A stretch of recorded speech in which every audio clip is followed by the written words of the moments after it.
அந்த வீடு சின்னது. ஆனா அதுக்குள்ள இருந்த அன்பு உலகத்தை விட பெருசு. காலை 5 மணிக்கே அப்பா எழுந்திருப்பார். மௌனமா காஃபி போட்டுக்கிட்டு வேலைக்கு கிளம்பும் முன் தூங்கிட்டு இருக்கிற மனைவியையும் மகளையும் ஒரு தடவை பார்த்துட்டு தான் போவார். அவர் வேலை செய்யறது பணத்துக்காக இல்ல, அந்த 2 முகங்கள்ல சிரிப்பு இருக்கணும் என்பதுக்காக. மனைவி வீட்டின் அமைதி. அவர் பேசுற வார்த்தைகள்ல கோபம் இருக்காது. கவலை வந்தாலும் அதை தனக்குள்ளேயே அடக்கிக்குவார். அவர் சோர்ந்து வந்தா இந்த வீட்டுக்குள்ள நிம்மதி இருக்கணும் அப்படின்னு நினைக்கிற மனசு. மகள் இந்த வீட்டின் உயிர்.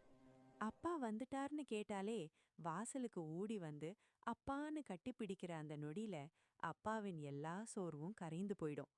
ஒரு நாள் அப்பா வேலையில பெரிய பிரச்சனை. மனம் முழுக்க பாரம்.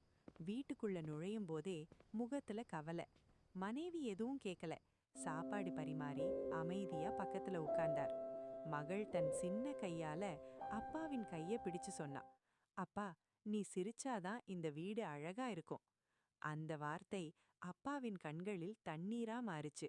அந்த நொடியில அவருக்கு புரிஞ்சது, இந்த உலகத்துல வெற்றி தோல்வி எல்லாம் தற்காலிகம்.